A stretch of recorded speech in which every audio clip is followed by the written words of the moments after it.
Hello, everyone, and thank you for checking us out. This is an episode of SAC Health Answers where we take your questions and answer it so that we can empower you with the knowledge that you need to make wise decisions on your health and well-being. I'm Dr. Jason Lohr. Many of you may know me as the CEO here at SAC Health, but I'm also a practicing family medicine physician. So let's dive into our question for today. Our question comes from Leslie. Leslie says, I've had a bad cold for a few days, but now I feel much worse. How do I know if it's just a bad cold or if it has turned into the flu? And when should I actually stop managing my symptoms at home and go see a doctor? Well, Leslie, that's a great question.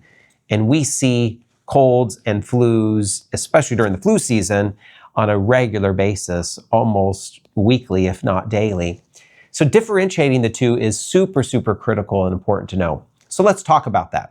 If you have a cold or a common cold, which is usually a viral illness, also known as an upper respiratory infection, that is usually associated with lots of symptoms in the upper respiratory zone. That's in your nose, that's in the back of your throat, that may even trickle down the throat and even cause a cough. A lot of associated congestion, sore throat, and maybe a slight to moderate cough. That's classic with a common cold. Whereas the flu will usually cause fever, even up to 102, 103 degrees, and muscle aches.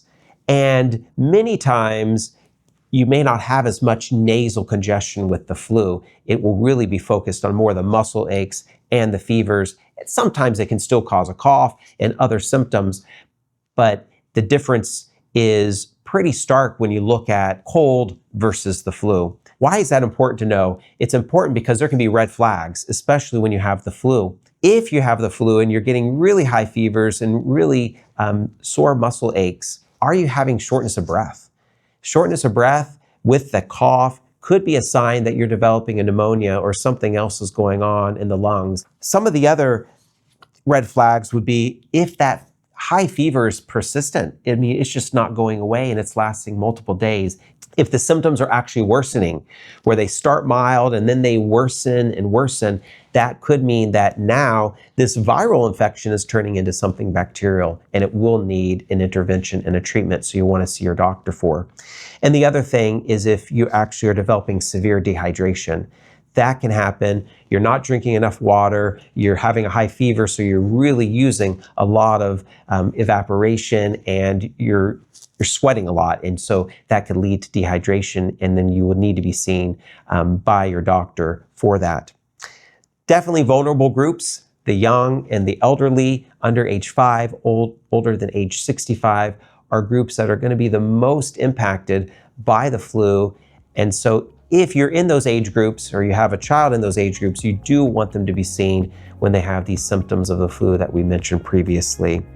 So thank you for sending that question, Leslie. It's a great one, especially because flu season is here now with us.